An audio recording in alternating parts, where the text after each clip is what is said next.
नमस्कार, मी वरुणाज किचनमध्ये तुमचं स्वागत आहे। आज दिवाळी फराळमध्ये आपण बघू रेशीम पोह्यांचा चिवडा।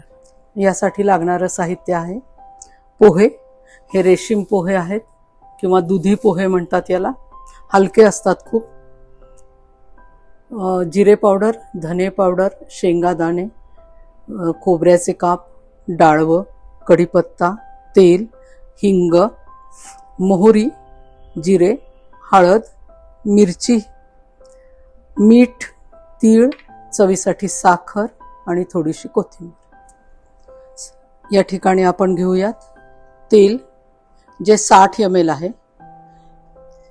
अजून जर वाटलं तर आपण वाढवू शकतो, तेल वरतून घालू शकतो।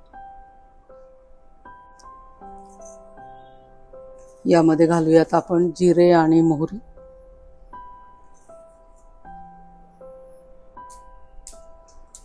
त्यानंतर हिंग,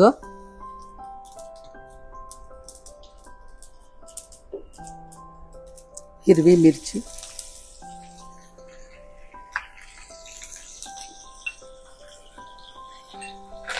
कढीपत्ता,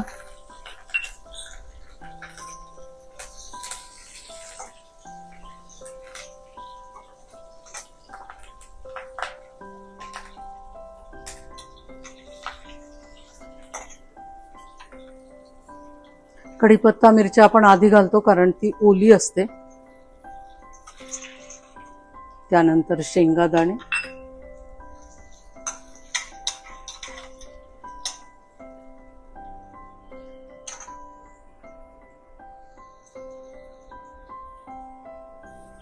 तीळ,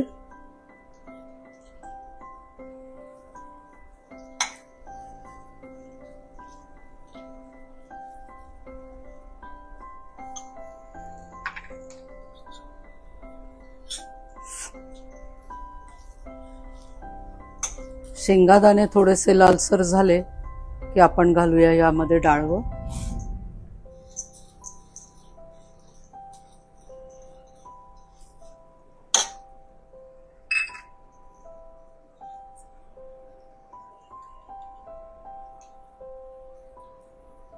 हळद,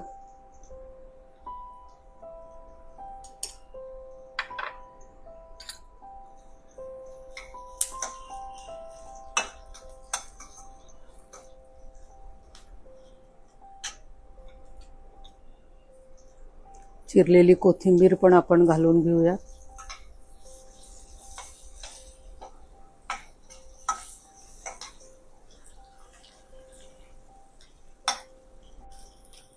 आणि हे सगळं झालं की सगळ्यात शेवटी आपण ह्यात घालणार आहोत खोबरं।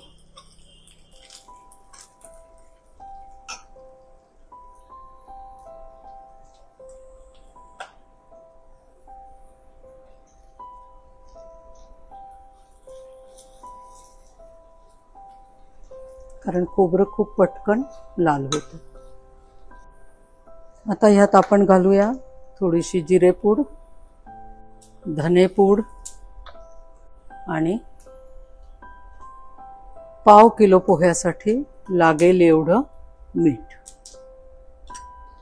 हे जे पोहे मी घेतलेले आहेत ते पाव किलो आहेत।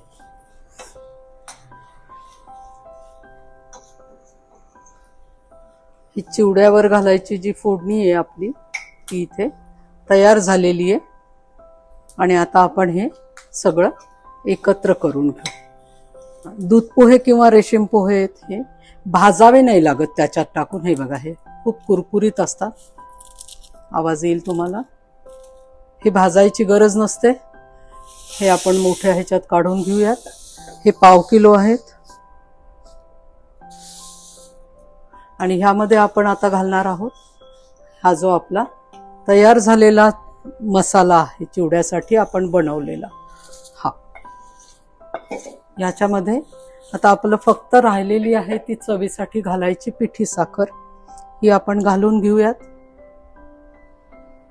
आणि हा मिक्स करून घेऊयात। तर हा आपला रेशीम पोह्यांचा चिवडा तयार आहे। आवडत असेल तर ह्यात तुम्ही लिंबू सत्व सुद्धा घालू शकता। आणि दिवाळी फराळ म्हणलं की पोहे आणि मुरमुऱ्याचा चिवडा हा कंपल्सरी आलाच, शास्त्र असतं ते. तर हा सोपा चिवडा जर तुम्हाला आवडला असेल तर मला नक्की लाईक, शेअर आणि सबस्क्राईब करा.